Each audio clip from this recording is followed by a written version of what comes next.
Hello, everyone. My name is Ole Kagan, and I'm the Community Engagement Coordinator with LA County Library, and I welcome you to a whirlwind tour of social media. Let's get on to today's event. This program is supported in whole or in part by the U.S. Institute of Museum and Library Services under the provisions of the Library Services and Technology Act, administered in California by the State Librarian. And your presenter for today is Connor Johnson. Connor is a MakeMo or Makermobile librarian, which means that he takes a colorful van all over LA County doing science, technology, engineering, arts, and math programs, STEAM programs for anyone ages 5 and up. That means 5 through 99 and above. So you can find them at parks, senior centers, schools, all sorts of other locations. And today, Connor is going to be giving you a whirlwind tour of social media. And with that, I turn the stage over to Connor. Connor, take it away. Great. Thank you, Oleg. And good morning, everybody. Let me just take a second to share my screen here. So let's get started with our whirlwind tour of social media. So social media, these are apps for your phone, your computer, your tablet. Social media is an interactive technology that allows you to connect with others, keep up with friends and family. And of course, it's also used more and more for businesses, a social media presence online, very important for business owners looking to buy or sell or expand their business. We comment, share, like all those to meet and connect with other people, companies, businesses, lots of things going on in social media. And if you are already an avid social media user, you are not alone. Here are some stats. Almost 4.5 billion people are currently active users of social media. That's over half of us on the planet. And 72% of the US population are active social media users, and the average social media user engages with over 6 platforms, Facebook, LinkedIn, Instagram, all those. And most people do connect using a mobile device instead of a desktop. So that's probably might be how you're more used to looking at it, but we'll look at some screenshots about to show what the desktop view looks like. But just to begin with, this is just social media for LA County Library. You can connect with us at LA County Library on that's also known as a handle. It's a username. So if you go to Twitter, Facebook, Instagram, you can find us at LA County Library. And a lot of us are using social media, and for a lot of different reasons. We can connect with people near or far, almost instantaneously, share our experiences, birthday shout outs, weddings, adopting new pets, just so many reasons, so many life events that you can share on social media. And of course, if you're as an individual or as a business or an organization, it's a way to get your brand out there and your reputation online. Entertainment, of course, looking at cute pictures of dogs and cats, always around on social media.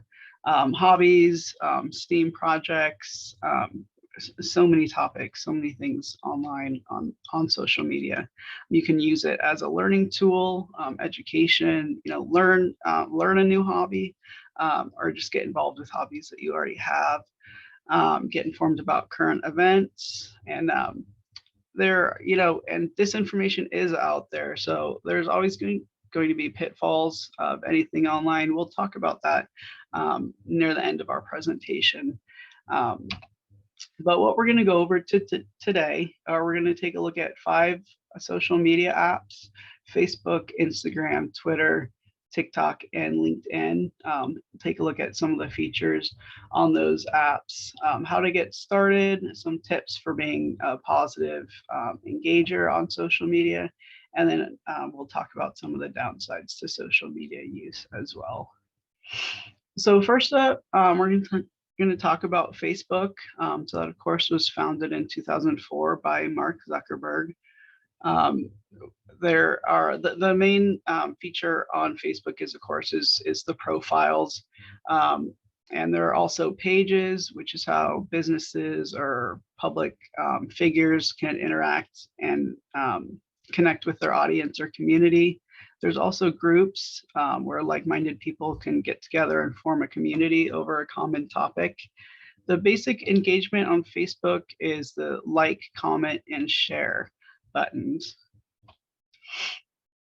And of course, you can like, comment, or share on pictures, videos, experiences, links, comment other people's posts. There's also Facebook Messenger is a popular messaging tool. It's a separate app. You can also buy and sell or give away items on the marketplace. There's also games on Facebook. And this is what Facebook looks like from a desktop, since again, most people engage with it on a mobile device. Just a slightly different view. Next up, we're going to talk about Instagram. So Instagram being, of course, starting out being on visuals, on uploading pictures.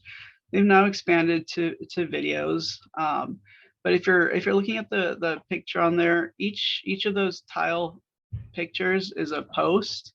And on a post, you can select or upload up to 10 photos or videos. You can put temporary stories up, which disappear after 24 hours, but you can keep them on your profile as a highlight if you want to. And Reels is just the name for Instagram's videos. Short videos up to 60 seconds can now be posted along with photos. You can add captions, phrases, locations, tag your photos and videos. There's also Instagram Direct, which is a messaging service. Shopping on Instagram, and Explore to find out what's going on through Instagram's trends. And this is what Instagram looks like for LA County Library from a desktop view. Next up, we're going to talk about Twitter. That was founded in 2006 by Jack Dorsey, Noah Glass, Bistone, and Evan Williams. So it's a microblogging service to post messages, or what they're called tweets, up to 280 characters. It used to be a smaller number, and now it's moved up, so maybe it will change again in the future. You can also post up to 4 photos or videos at a time. You can follow other Twitter accounts. The main engagement here is the reply, retweet. Instead of retyping, retweet is just a way to repost someone's post on your account. Like and share. Twitter also has messaging service, Explore to see the trends going on, and lists, which you can organize people that you follow into groups, and that's what lists are. And this is what LA County Library page looks like on TikTok.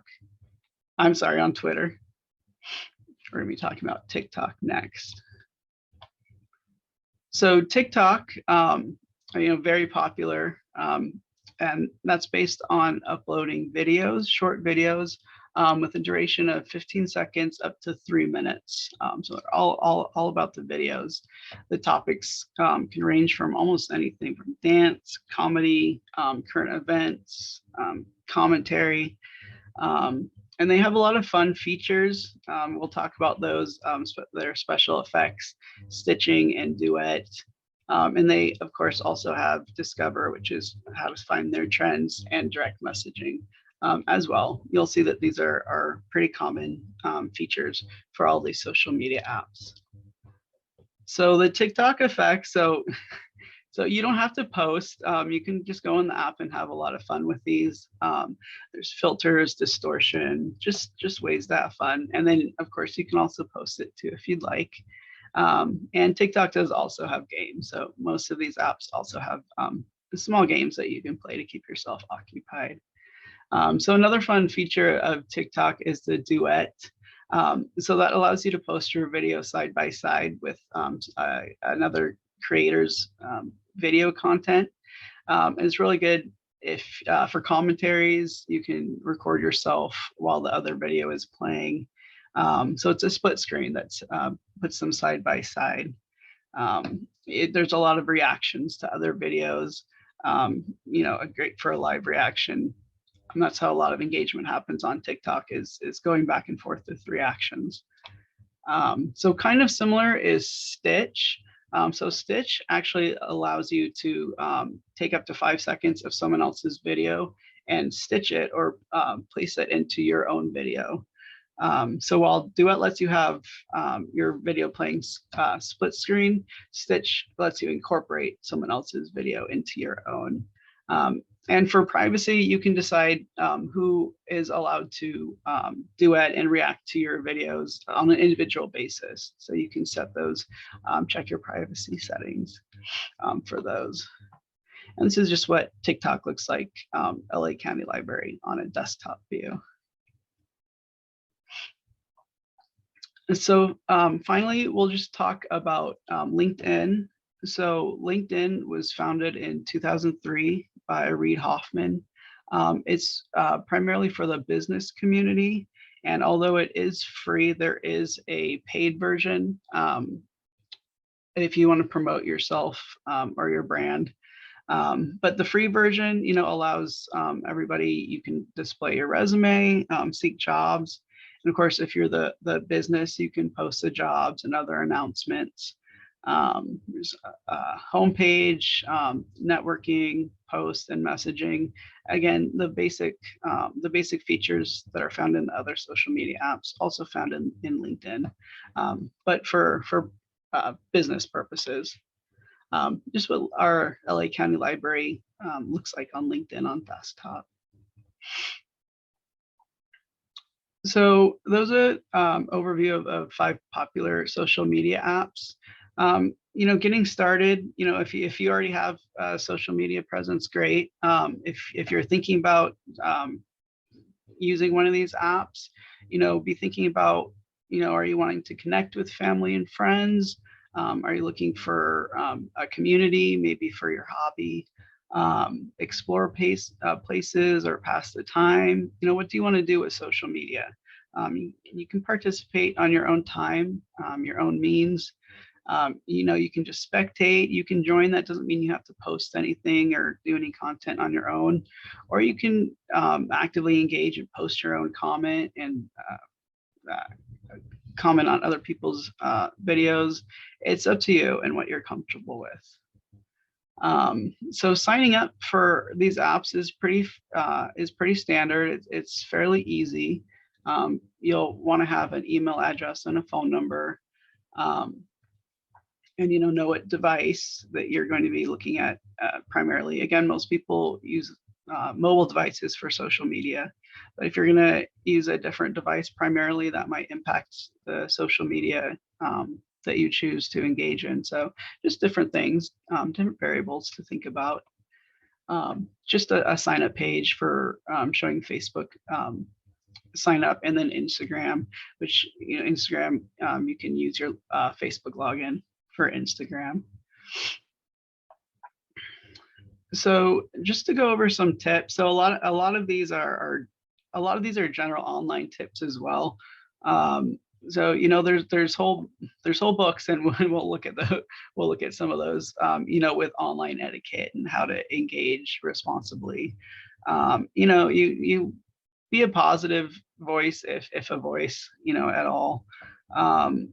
You also want to be careful about sharing too much, giving away information that you didn't intend to, your address, financial information, saying where you work or when you're going on vacation. There are bad faith actors that might see, okay, well, you're going to be gone and your home's going to be empty for a week. Just things to think about. In your privacy settings, make sure you have that locked down to how you're comfortable. If you just want your friends to be able to see your post, or if you don't care, make it all public.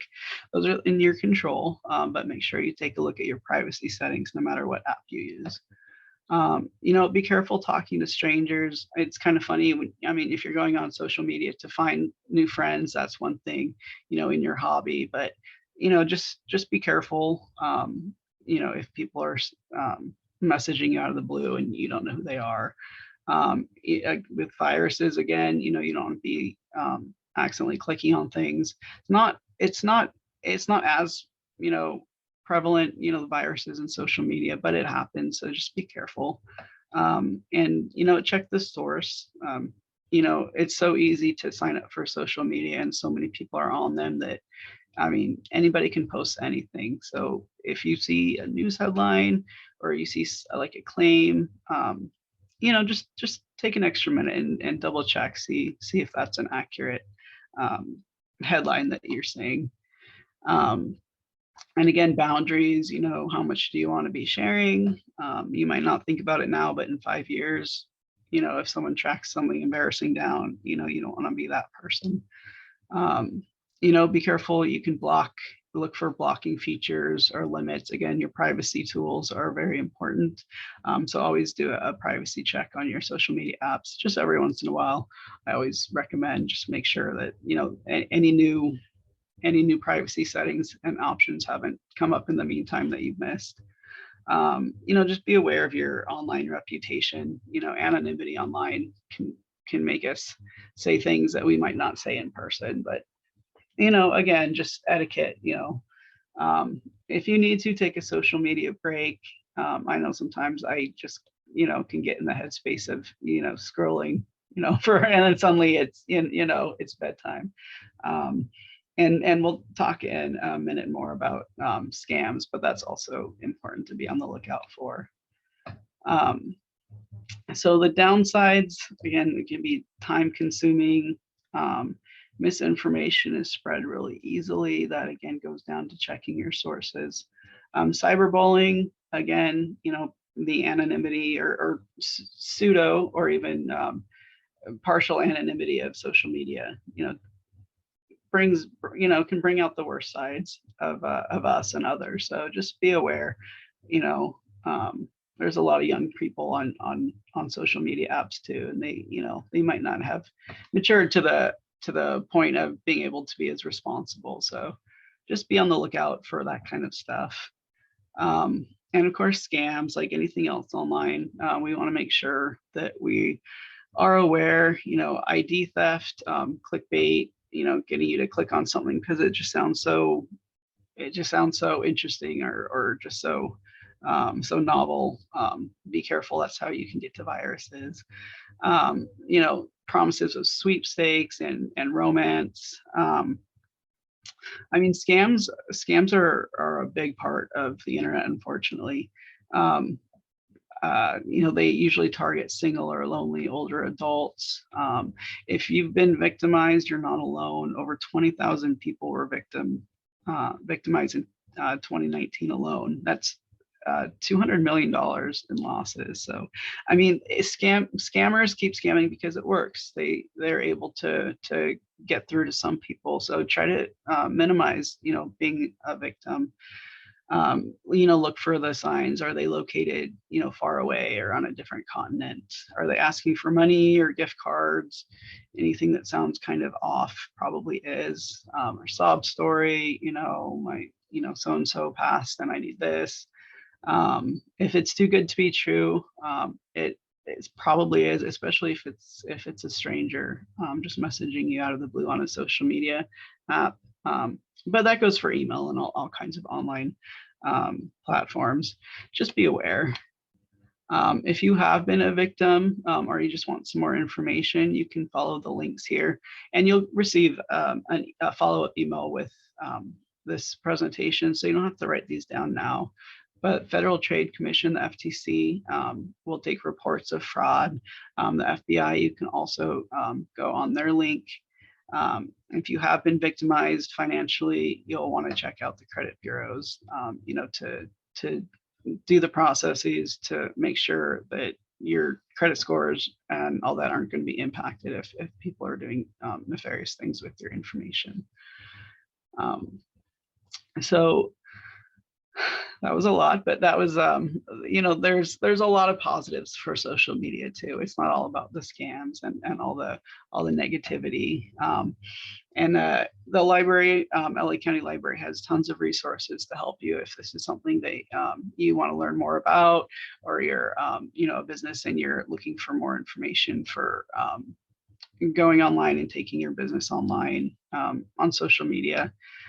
Some of the resources that we have, you can see a social media survival guide, how to use the most popular platforms and protect your privacy, social media, how to engage, share, and connect, picture perfect social media, and a handbook for styling perfect photos for posting, blogging, and sharing, and how to win friends and influence people in the digital age. So this is just a small listing of all of our resources. We also have online courses, lacountylibrary.org/learn.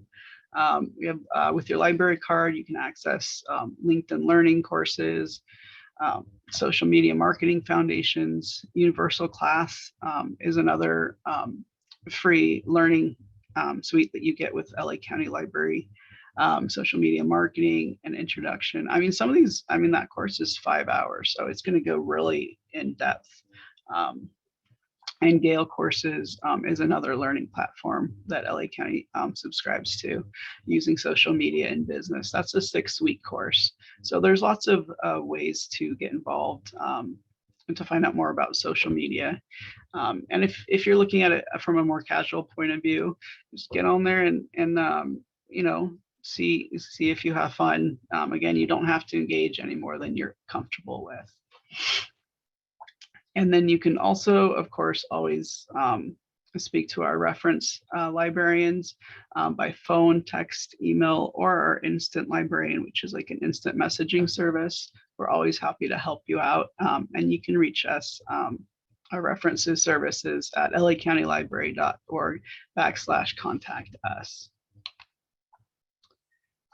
Just as Oleg had said before, our classes are supported by California State Library. So I'm going to go ahead and turn it back over to Oleg for our Q&A.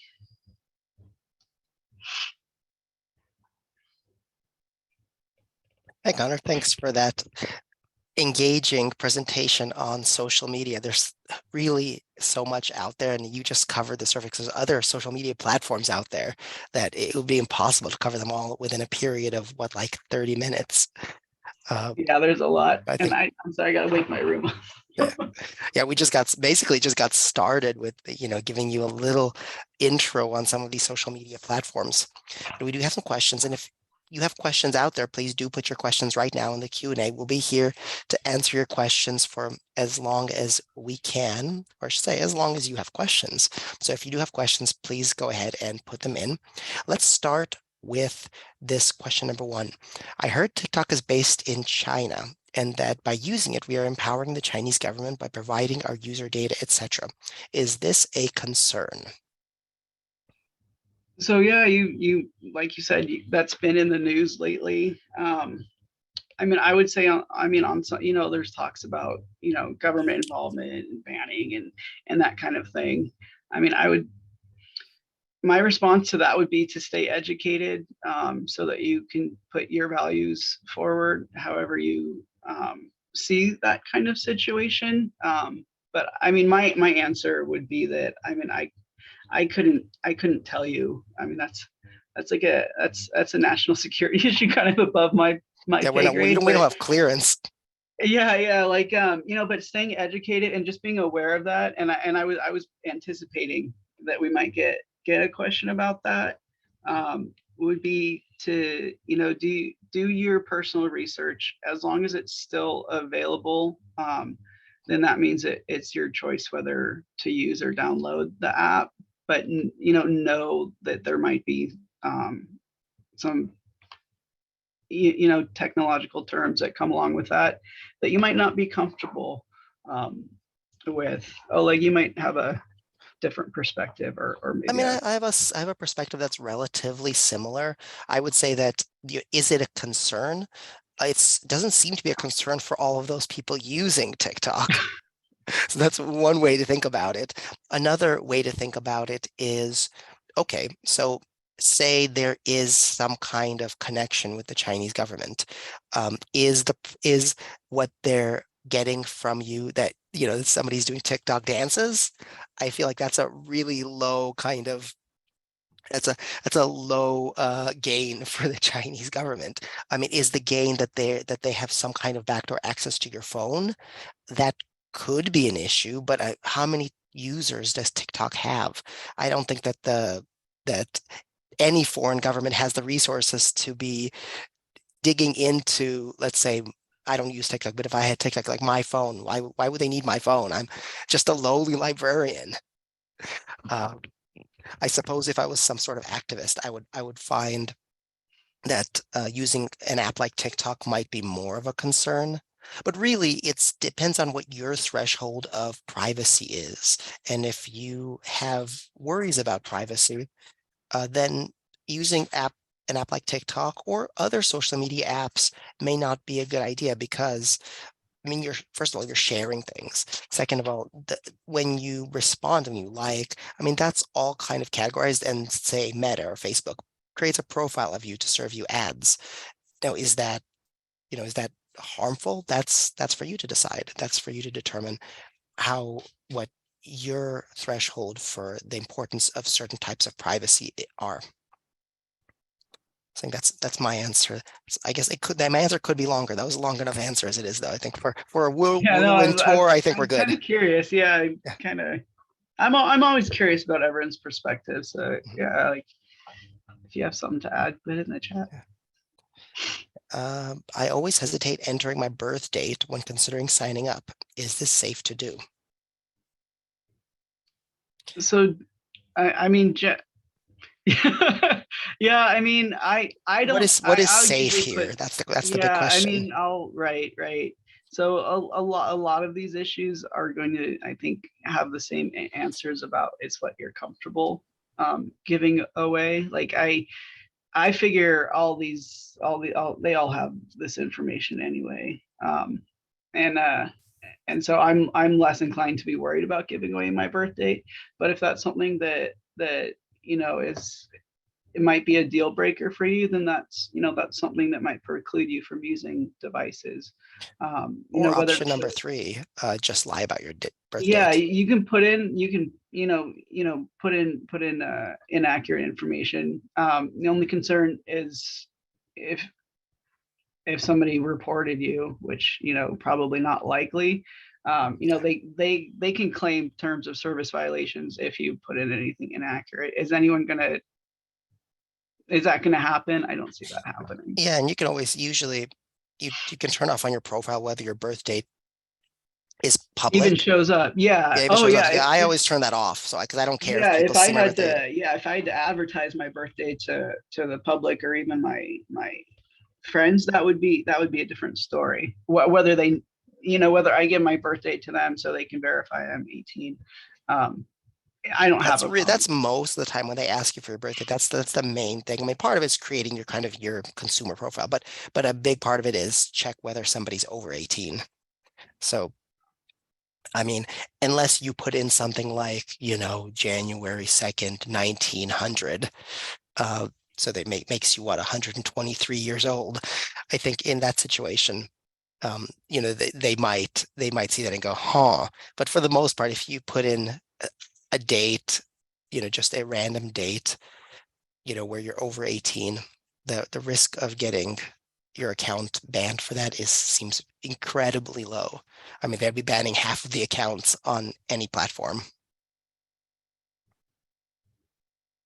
What website to go to verify fact or fiction? That's a really general question, but I think in the context of scams or in the context of fake information, there are websites that check on news stories, right? Yeah, I'll usually end up like if I have issues like that, I'll usually Google it, and yeah, there's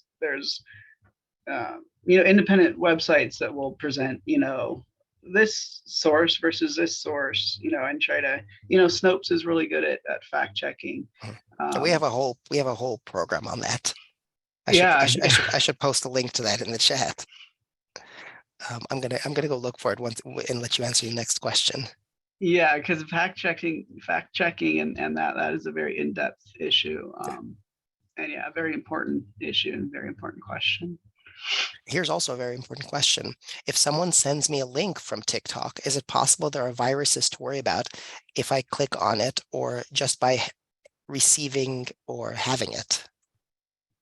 Well, just by receiving a link, you'd have to click on a link and it would have to be a virus to do anything bad. But if they're just sending you a valid link and it's someone you know, and it's just a link that opens in the app, I wouldn't be too worried about a virus in that case. If you get if you're on Facebook and you get a message from someone linking to a TikTok video and you don't know who they are, or you do know who they are, but they've never sent you anything like that before, that's when I might take an extra second. And I mean, if they're sending it to you anyway, then you have a direct way to say like, hey, is this so and so? Yeah, if you get a link from a stranger, I would hesitate to click on it. Just by clicking the link, it probably won't. I mean, that's not the act that's going to create a problem. The problem is what's on the other end of that link. And if it takes you to a website that then executes some code on your computer, yeah, you might have to do something after that to actually cause harm. But yeah, I wouldn't click on links from just strangers, especially links where you're not sure where it goes. That's just kind of it's like if you see somebody on the street and the person goes, "Come with me into this dark alley," would you go? I probably wouldn't. Let's see. Are courses going on during the year or like once per year? I think this is if this question is about classes like this, yeah, we have classes every Thursday at 11 o'clock. And we do have like Whirlwind tour of social media repeat. We have a lot of our classes repeating. So we usually repeat classes like every 3 to 6 months. Once we haven't done it for a while, we'll go, oh, we haven't done that one for like we'll do Whirlwind tour again, or we'll do how to avoid online scams again.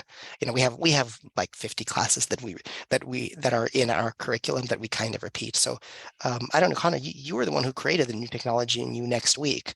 So I remember, when was the first time you presented that one? Gosh, I think it would have been like August or Yeah, September. it's been a while on that one. That was Yeah. so yes, Yeah, that because we've one's only done it coming the one back. time. Yeah, So now it's going to be the second time. So yeah, that's there's some time has passed. There's some of them we do more frequently, like the email ones we do more frequently. On the scams we do more frequently. I just posted a link to spotting misinformation online to a YouTube video of it for a previous presentation of that class. So that one we do pretty frequently. So yeah, we definitely offer these classes. And if you have ones that you're especially interested in seeing again or topics, we have a post-event survey that I always post at the end where you'll be able to let us know what you're interested in learning. Oh, this question had also come in through the chat. Are there any apps that help block scams? That's a challenging question to answer because scams here is a very wide net. right. Nothing comes to mind immediately with that question. Probably. So yeah, it really depends on what you mean by scams. So there are websites that you can look at that will tell you whether a website is legitimate or whether it has possible. I think Virus Total is one of them. Let me just, I'm double checking on that. Yeah, Virus Total is a website that you can go to where you can enter suspicious websites where you're not sure about it, and it'll tell you whether that website has been known to be malicious. I'm going to post a link to Virus Total right now in the chat. And if you just type in Virus Total into Google, that'll also come up. But so here is virustotal.com. So that's one of them. That's for websites. Oftentimes, the what do they call them? Antivirus software. Sorry, my brain went a little bit haywire there. Antivirus software will often also integrate into your browser with an extension, and it'll tell you when websites are good or links are good or not good to click on. It'll sometimes block bad links from you. So in that sense, I mean, it won't prevent the scams themselves from existing, but it'll put up a little bit of a barrier. But you know what? The most important way, the most important scam blocker is you, is your awareness, is your caution. It's just, I mean, I mentioned the guy in the street trying to lure you into an alley. It's really similar online. You start getting emails, and so your spam blocker is another one of those. It'll take those spams out from your vision, but so you won't even see them in your inbox. But if it doesn't work, you're getting some sort of messages into your email inbox that are weird, that are purportedly from your bank, and they want you to enter, they want you to go in there and enter your social security number, for no good reason. Why should you click on a link all of a sudden to enter your personal information? So for those kind of things, I mean, you really have to be the one to be vigilant. So, don't, like, just like with the links question earlier, you don't click on random links where from strangers. Don't go to websites that look odd. Um, you know, don't do illegal stuff online, because the risks when you do illegal stuff are a lot more prevalent. So yeah, I think that gives you a general picture. But we have whole programs on how to avoid online scams. So the misinformation program I mentioned earlier, the Spotting Misinformation Online, I posted a link to that video. We also have one on how to avoid online scams, period. So, what I'm going to do is I'm going to just post a link to our YouTube channel. We have a whole playlist with digital literacy with all of our classes, and you can just go by the titles. How to avoid online scams. That's a really good one to watch if you want to learn how to be cautious and vigilant and be your own protector. So let me post a link to that now. I actually have it handy, so everybody can access our digital literacy playlist. And that's really why we post these. We keep those videos. So because I know that people will want to watch these classes over, because the topics are ever present. All right, let me see here. I know how popular TikTok is with our youth. Is there an age limitation control, and what info do you ask for to register? So when you register for TikTok, does it limit by, I mean, are you able to have an account if you're, say, under 13? Yeah, you have to put in a birth date that's 13 or over, I believe. So I mean, getting the fake birthday.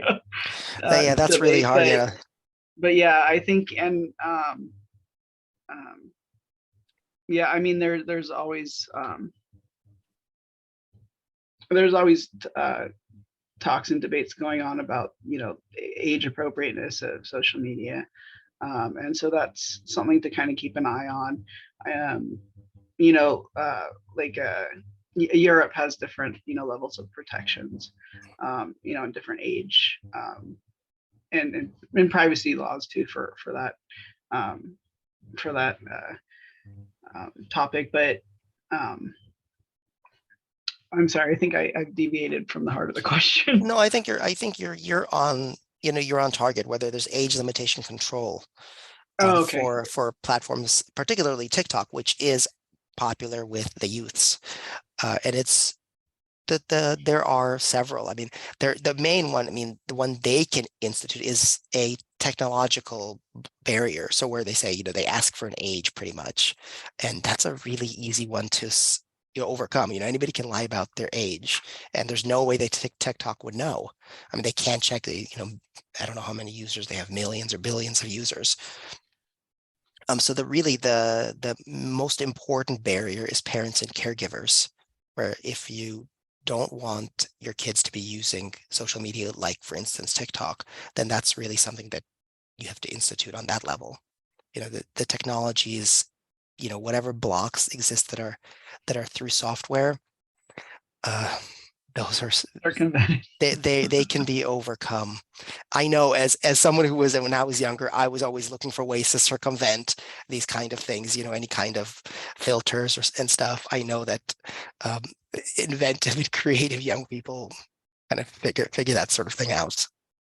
That maybe not be the answer that many people want to hear, but it's true. Do you personally have a TikTok? I personally do not have a TikTok now. Nor I. I know that if I would get, I thought about it. In fact, last time I presented this program, I thought about getting a TikTok just so I can experience it. And I went on the website and started watching videos without even making an account. And like half an hour later, I went, wait, what?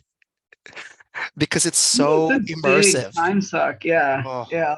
I said I stay no. away from most social media just for that. I mean, there's other spaces online that they get my attention, but I'm TikTok, addicted to scrolling. TikTok But is particularly challenging with that because the videos are short and they're each video, I mean, especially the most popular ones are so uh, they have such hooks on your attention that they go and they go and you go one last one and then like 5 videos later you go one last one and 5 videos later. So it's a real challenge. That's where you hear people, especially young people getting so enamored and I mean I'm using the term addicted here, not a medical term, just a colloquial kind of use, but people get addicted to it. They feel like, they're spending a lot of time on it. So I said no TikTok for me. I've got kids. I've got a lot of things to do. So no TikTok for me. Is there a step-by-step link for a document or website that will show how to put together an account for given social media applications for business purposes? Yes. It depends on the platform. But yeah, they all have support pages that frequently have lots of discussion and lots of description and explanations about how to use those platforms for business purposes. And beyond the actual website itself, like say the LinkedIn website or the TikTok website or the Twitter website or the Facebook website, Facebook has a whole module for business because they want you to sell ads on their platform. But there's all kinds of other websites and books, including books that you can get at the library, that will teach you about using social media to promote your business. I don't know, Connor, did you have anything to add to that? no, I think you did pretty good. No, I don't have anything to add. This one's for you. Can you list the recommended books again? Yeah. I can put them back on the screen if. Yeah. And you'll also get the presentation by email as a PDF, so you can review those later as well. I closed the presentations. Let me just open it again and go to the. No worries. I'm going to see what the next question is here. If possible, could you share how to enter a comment on someone's Google account? Share my doctor or surgeon was awesome. If I do it, can I remain private so people can't contact me? So I think this person may be referring to like Google reviews. So like if you go search for doctor's office in Google Maps, on the side there's the reviews. So for those, I believe you actually have to be logged into your Google account to post those reviews. So you can't, those I don't believe can be private. You can create like say a Yelp account with a pseudonym with a name that's not really yours. And that way you have some semblance of privacy or like a throwaway email address. So in that case you can, it's not, I would say that's not a necessarily an ethical thing to do. People expect accounts on Yelp to be real, but I mean, that's a way to do it and maintain a certain amount of privacy.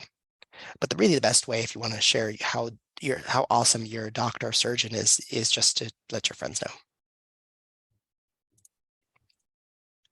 Okay, there's the list of books: a social media survival guide, social media, how to engage, share, and connect, picture perfect social media.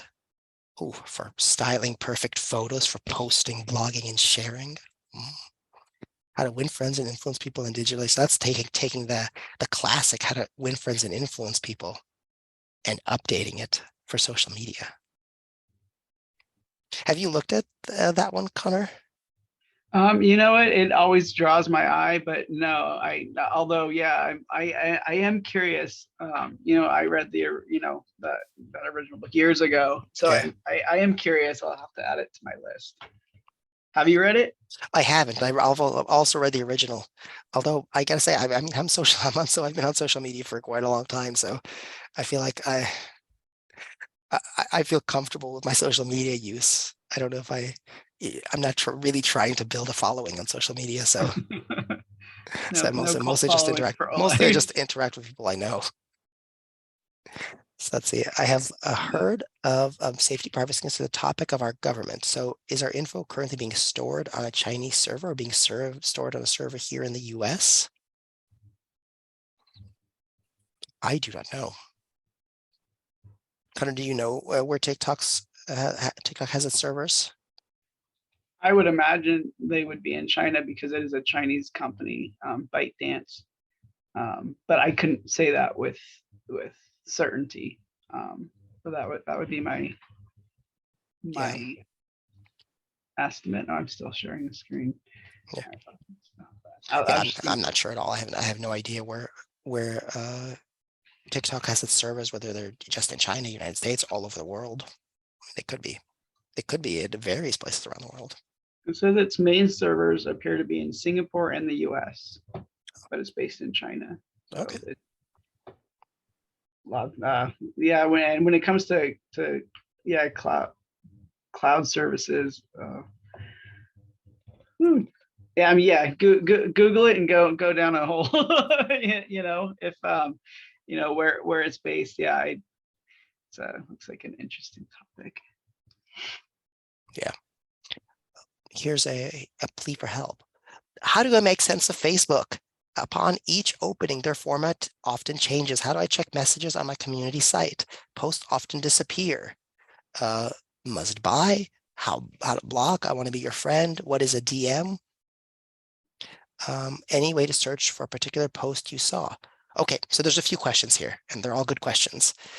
So first of all, yes, Facebook keeps changing their format. That's something that we all encounter. And the weird thing is, I think you've probably experienced this too, Connor, that sometimes Facebook changes something for you, but doesn't change something for somebody else. So they're always doing the tests, like A/B testing. Right, So right. Yeah, I was gonna say you never know if you're subjected to if what you're experiencing is what everybody else is experiencing. So yeah, that gets into some. it can be Yeah. it can be irritating and challenging for someone who maybe doesn't go onto Facebook all that often. Like if you only go like a few times a month, and you go on and it's like, oh, now I don't know where to click on because they moved a button somewhere. So let's Yeah, see. yeah, it can be a challenge. I barely go on anymore, but yeah, I remember that would always be the case. And then jumping on whether, you know, on mobile versus, you know, a desktop Yeah. experience does, you know, the layout does change, you know, just because that's the technology, and Mhm. that can be kind of frustrating to navigate through. It can be a little jarring if you've never used the mobile version, of only used the desktop version. Going on mobile is like, oh, things are slight. The layout is different. You know where Yeah, yeah, and the you're at the features are mercy of different. icons versus text sometimes, you know, to navigate and see where features are. So I mean, I was the question regarding a business? Sorry, no, it's I think for a personal site. Oh, I just mean, for for personal. personal use. Either way, their business side changes as well. Yeah, 'cause So I was gonna say, yeah, I was like, if you do have a business or on there, you know, for business purposes, you know, the best thing, which people would probably already be doing, just to use it regularly to stay on top of all the changes. I know there was something about posts yeah, so how do I check messages on my disappearing. community? So that's the next one. So first of all, how do I check messages on my community site? Um, well, where you access your page, like you have are you is it your group, or is it a group or a page? So that's an important distinction here. So on Facebook, there are groups, which is the groups can be open groups so that anybody can look at the posts and make posts themselves. There's private groups where you have to be let into the group, and then there's secret groups where somebody has to send you a link, so you like invite only. You can't even search for it. So in order to find public or even private community sites, and we're talking about groups, you can do a search at the top. Just search for the name of the group and it'll come up. And if it's one of your groups, it'll usually, and what groups that you're part of, it'll usually come up at the top. Now for pages, it's a little different. Connor, do you want to describe what a page is on Facebook? Yeah, so a page is where and usually it's an organization or like a public figure might put up a page, which is kind of a hybrid between a group and a profile, in that it's a way to engage with their audience, like a musician engaging with their audience. So it would it sounds like if that's the case, I mean, um, you can still check your message. I believe pages have Pa- messages. Pages have messages. Yeah, yeah. I have a page, so yeah, pages Okay, so definitely have yeah, messages. Um, but I'm wondering if yeah, I think finding out for sure what platform and what kind of profile it is Mhm. would be the first step.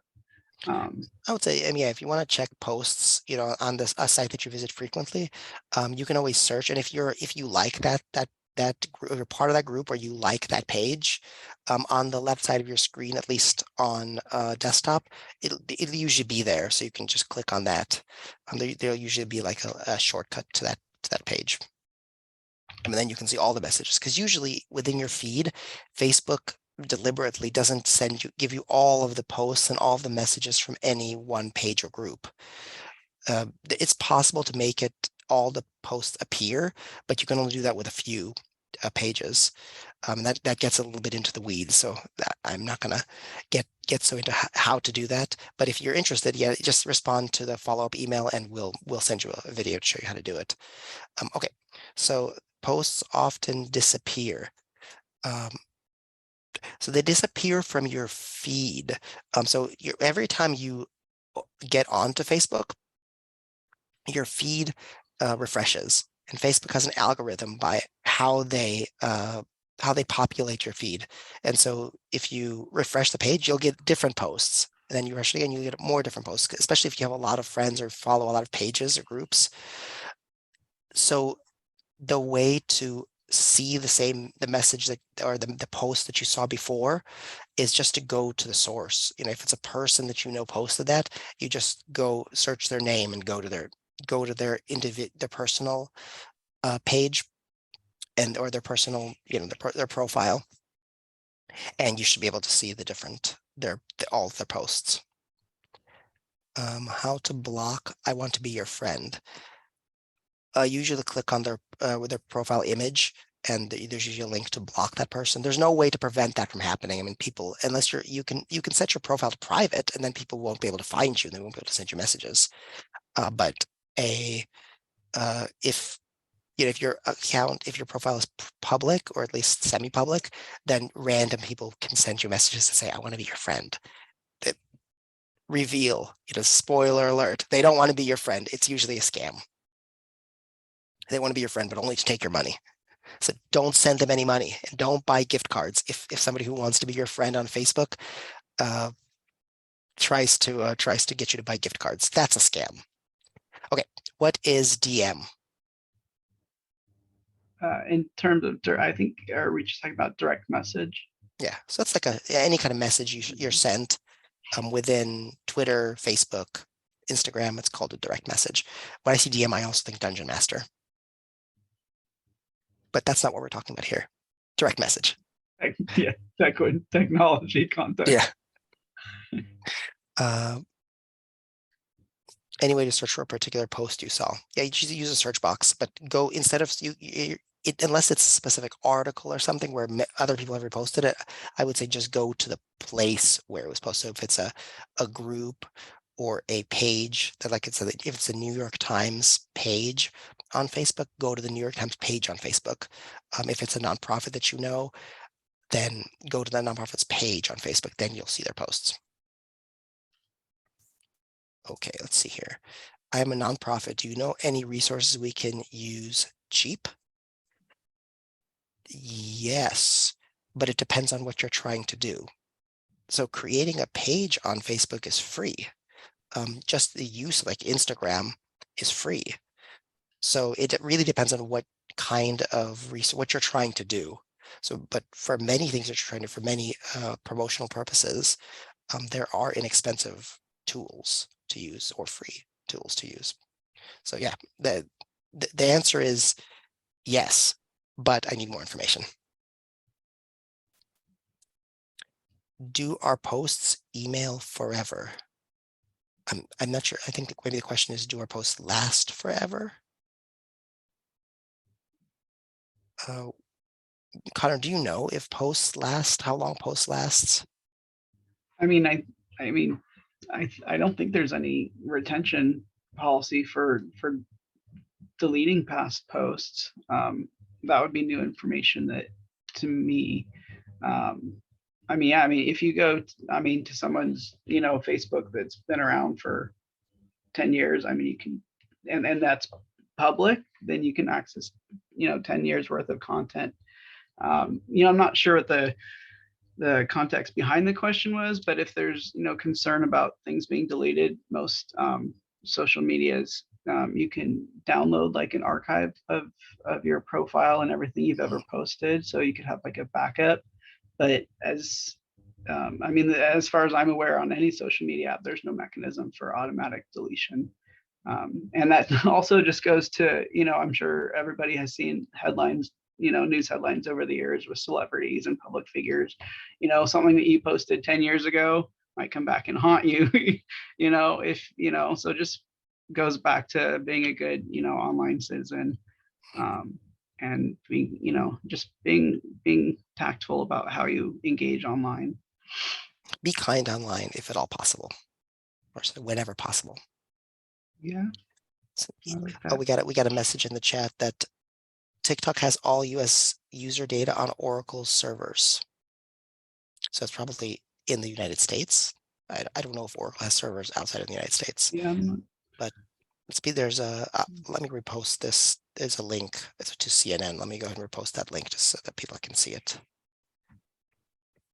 Thank you, Julius.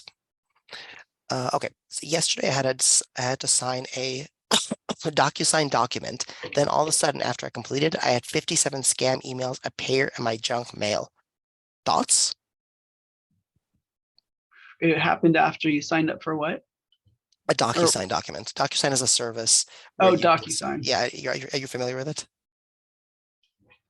I've had to use it. But it's a service that lets people sign documents secure, like sign contracts securely.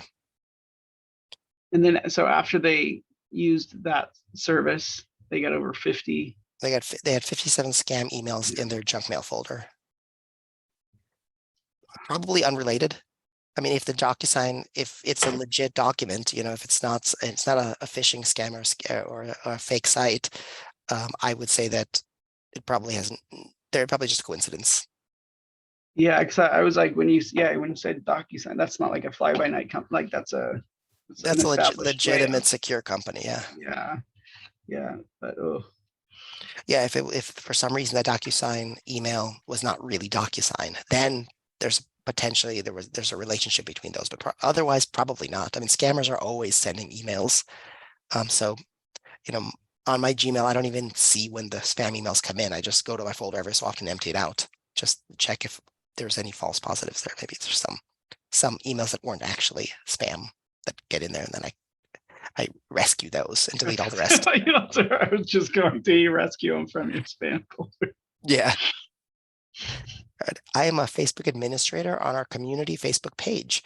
How do I get messages which residents have sent in, not replies to actual posts?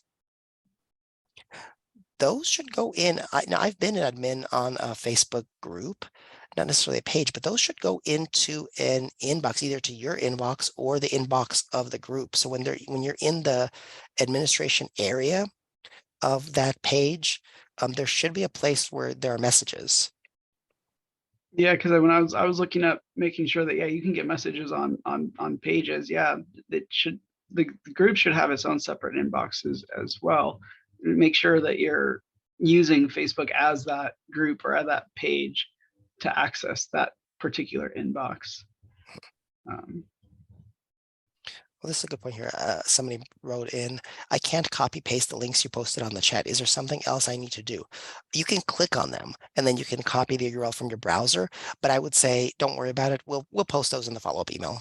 So if you're not able to get them right now, don't let that trouble you. You'll be getting them early next week. But yeah, that's one of those things on Zoom. It's a Zoom. It's not a feature, I would say, that people can't copy things from the chat. Please leave the website with library YouTube videos and leave on screen for a minute. So yeah, I'll post a link to our playlist in the chat, or I can also respond to that email directly and post that link. That question directly and post a link in the Q&A. This is not a question. This person says, I absolutely refuse to use TikTok. Yeah, we do too. We're right there with you. I don't know if I absolutely refuse. I mean, theoretically, I could get an account. I just don't want to. With my business, I'm not even interested in marketing to the younger generation. So that is another reason I wouldn't use TikTok. Fair. Yeah, whoever your target audience is, that's the social media and you should use the social. If you're going to be doing social media marketing, you should be using the social media platform where that audience lives. So now that isn't to say that there are older people on TikTok. TikTok isn't just younger people. It tends to be where it skews. So yeah, like Facebook tends to be now primarily more for older people. Is there a way to change the order of friends' posts you see? That's a great question and something that a lot of people think about. Connor, do you have an answer for that one? The way we see our feeds and posts and the way that they're presented to us has been so far removed from our ability to control. If you were a social media user, back in the day, like MySpace and Friendster and even early days of Facebook, you had like top friends, and you could, and your feed was presented literally in the chronological order that I remember. I would look through, I would refresh and see, okay, yep, I scroll down to the bottom of the feed that I saw yesterday, so I knew I caught up on all my friends' posts. Now it's presented in the way that the algorithms tell us that we're going to engage with it more. If there's any deep ways to change that, I'll like go. There is one other thing you can do. So there's a few ways you can adjust particularly your Facebook feed. I don't know about the other social media platforms, but to change your Facebook feed, so there's two main ways to see it. One is the personal feed using the algorithm. The other is most recent. So that's what you were talking about, where the feed is literally in chronological order. For some reason, I was thinking that wasn't around anymore, but that's good to know. It is around, but it's not as straightforward as it used to be. Used to just be able to, there's used to be just a drop down where you can click on that. Now it's on the left-hand side. So not using your mobile, on your desktop, on the left-hand side, there's that browser with the links to different groups.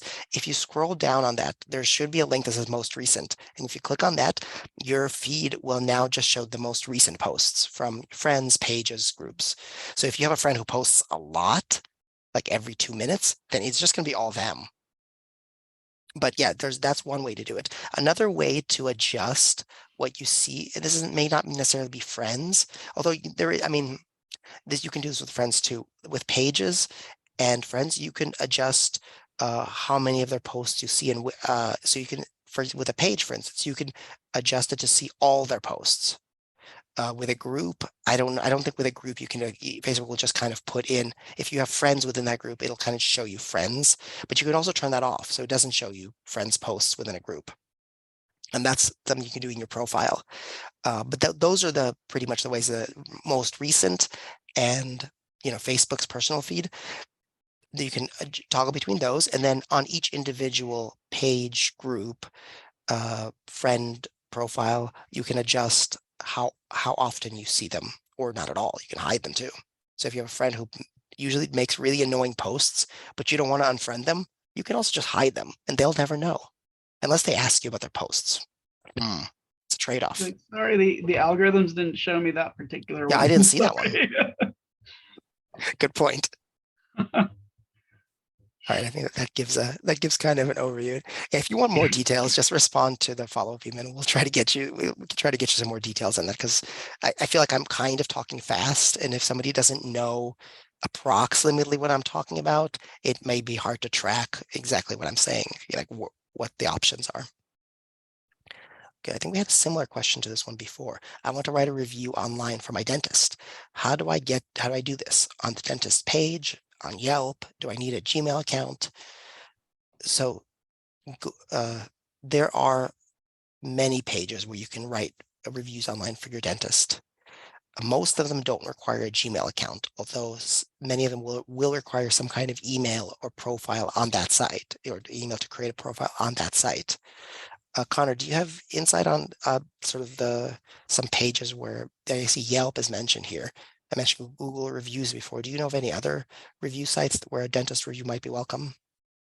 Yeah, you said the main ones. Yeah, Googling the name of the the business or the dentist will probably bring up any online review sites that they live at.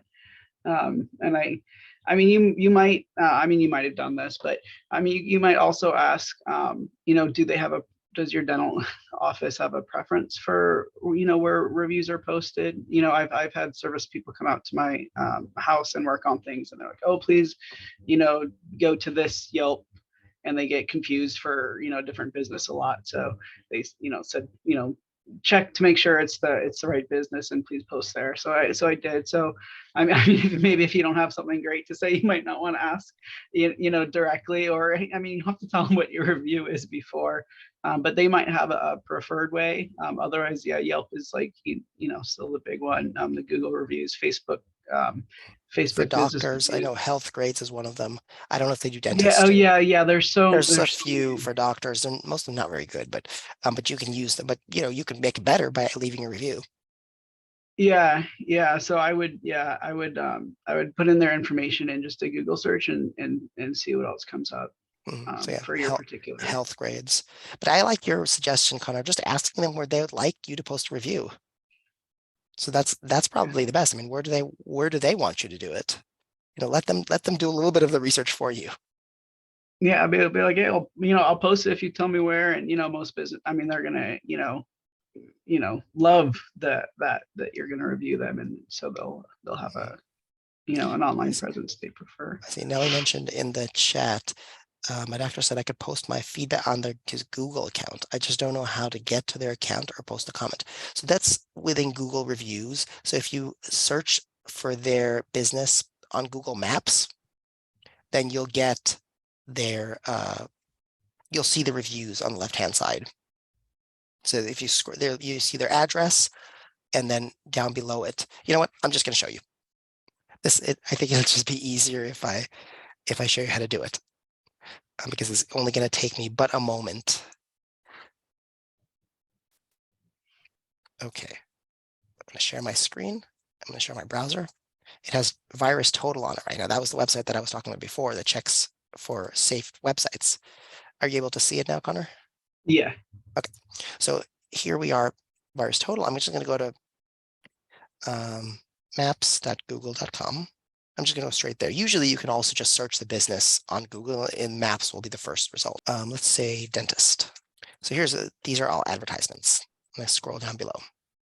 All right, let's say like Downey Community Dental. So We Care Dental, this has a lot of reviews. So We Care Dental on Martin Luther King Jr. Boulevard, unit number 3.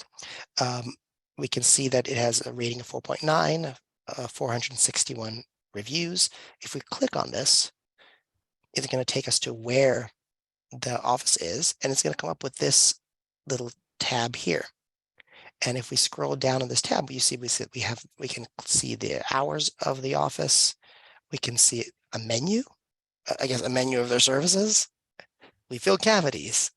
And as an appetizer, we'll also clean your teeth. You can see their website. Then if we scroll down, we got some videos, some pictures, some question and answer. Don't rely on this question and answer. Anybody can answer these questions, so they may not be so legit. But in here, we have reviews. So if we scroll down, see, these are reviews from people who are have a Google account. So you have to have a Google account to post these reviews. So here we got a lot of stars. Owners sometimes will respond to them. So it's more 458 more reviews. So I think this is where they were talking about. This is where your doctor was talking about when they wanted you to post a review. Yeah, so for this one, you'd have to have an account. For Yelp,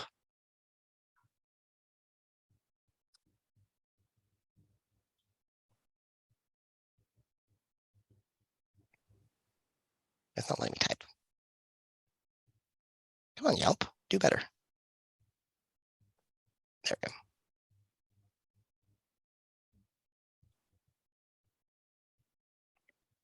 Is it an advertisement? So similar, you see the reviews. So for this one, you'd have to have a Yelp account. You don't have to have a Gmail account to create a Yelp account, but you can. So you could sign in to Yelp with Google. That makes it a little bit easier, but you can create a Yelp account with any kind of email. So if we go to CV Dental Group, we scroll down, you can see review highlights, locations an hour, similar to what Google Reviews gives you. Ask the community. Again, be careful when relying on these. I see the business owner is probably the best person to respond to these, but other people respond to them too. So yeah, careful about trusting those. And then you can see reviews. Okay, so that answers that, I think. All right, let's see what other questions we have here. So we got a few more, and then I guess it's already 12:15. We've got a little time. How long does the PDF that you are forwarding stay on my computer? Does it disappear after a certain time? It stays on your computer forever. It stays on your computer until you want to delete it. Unlike a library book where which you have to return after a certain amount of time, the PDF we send you does not disappear.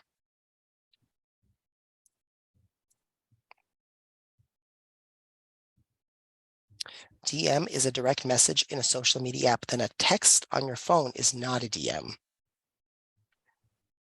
No. So a text on your phone, that's usually using another term for that is SMS, depending on what kind of text messaging service you use. No, a text message would not be considered a DM. A DM is usually a message within a social media platform. So like within Facebook Messenger or Twitter or Instagram, within those apps, if you get a message, that would be a DM. Sometimes on phones these days, they pop up as notifications. So they look like text messages pretty much because they don't work through the same way technically, but they look the same. But no, yeah, a text message is not a DM. Like a TM, but nobody says TM. That's not a thing. I'm not trying to create it either. If there are no recent posts on someone's Instagram account, may Instagram at any time delete your account or posts?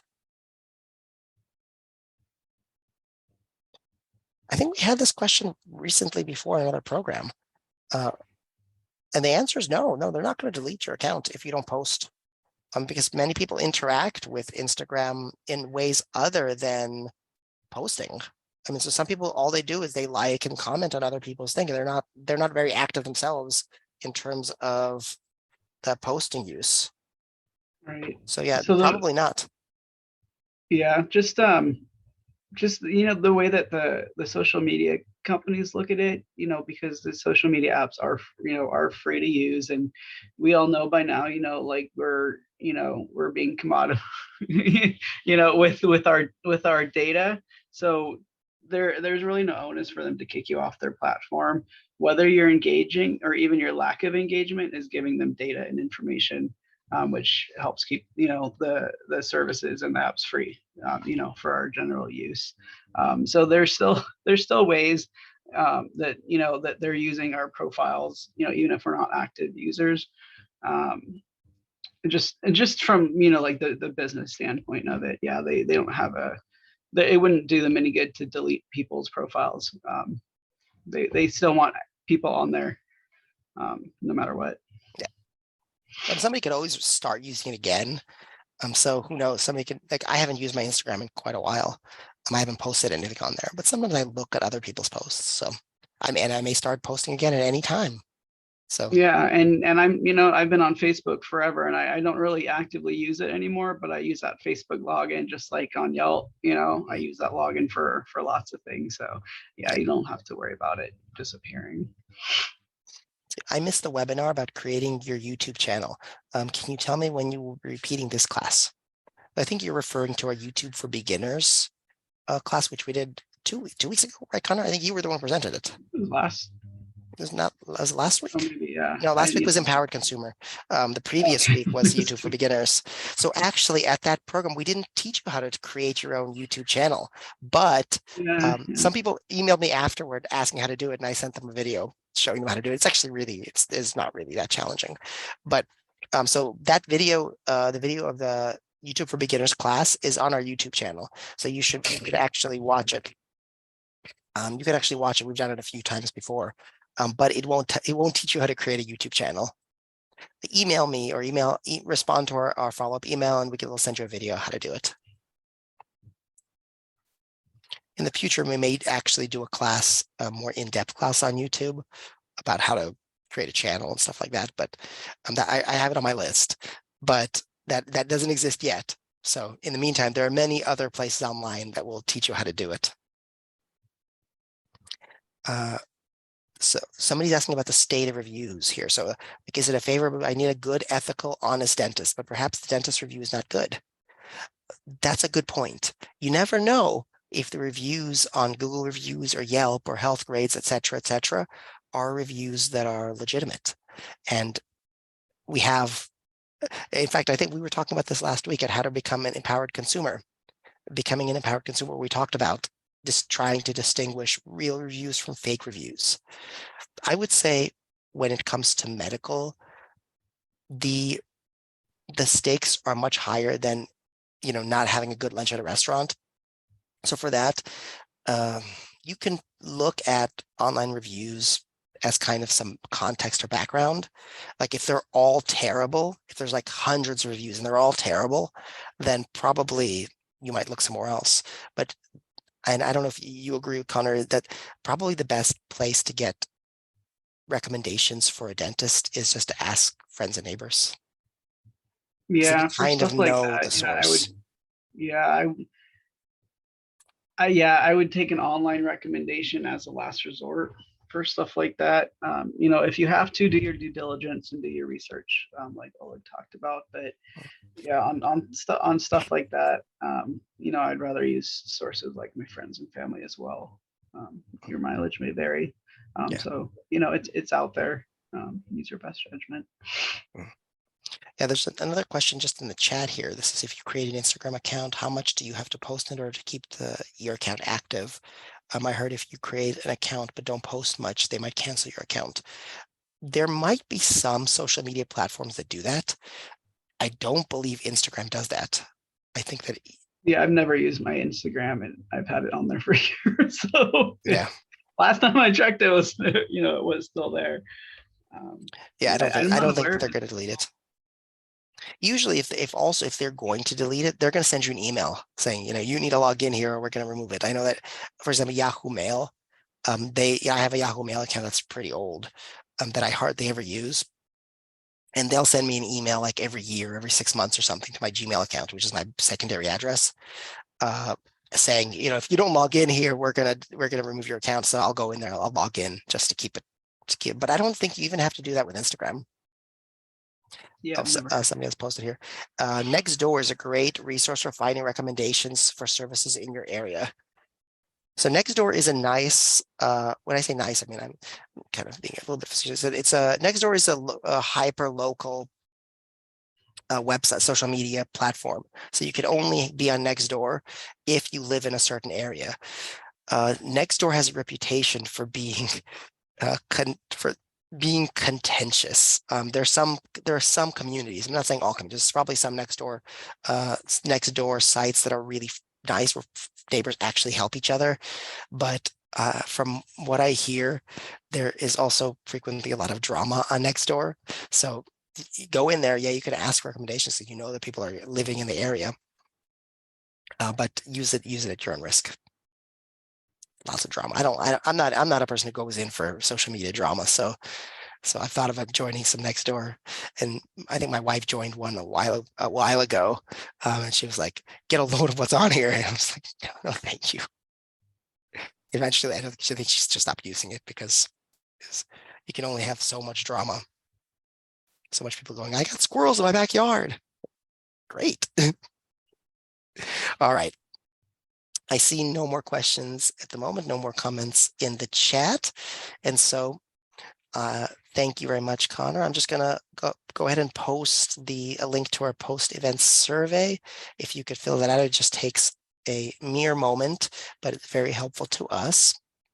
And again, our next week's program is New Technology and You. That's on Thursday. But since this is a whirlwind tour of social media, I would like to let you know that we have a social media marketing class coming up as well. And that's going to be on next Wednesday at 3 o'clock. So if you have a business and you're interested in learning social media marketing, that would be the place to go. That's going to be Wednesday at 3 o'clock, and you can go lacountylibrary.org, click, hover over the events on the right-hand side, virtual programming, and you'll see that you can register for that as well.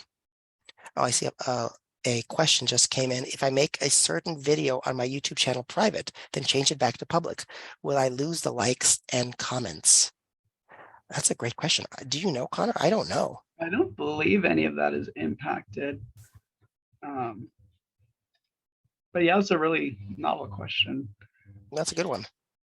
I'm sure that within the Google support pages, there would be a place where that is where they talk about that, because that does seem like especially if you create a lot of videos, if you're a content creator and really those likes are really important, the comments are really important. You wouldn't want to lose them. No, you're lucky enough. Yeah, I heard the warning, but I was like, maybe we'll make it. Yeah. So we're gonna take this question and then we'll log off and we'll let everybody go about having their lunch. Okay, because I see when you make a video private, it removes all that would be considered public in relation to that video, and that means comments, because I guess you can't comment on private video, so you might actually lose that content, the anything that was public. That's a really interesting. I have to read more about that, but yeah, that sounds like something that you do need to take into account. Good question. Thank you for asking. That's a great question. All right. Again, thank you, Connor, for that whirlwind tour of social media. Sure. Thank you all for all of your questions. The questions are so enjoyable. I mean, I don't know about you, Connor, but I feel like I learn more from the questions than totally different research I've done, different places. Things I never even thought about. Yeah, it's great. I really just like that last question. It's just right. So thank you for that. Thank you for sticking with us, and hopefully we'll see you next time.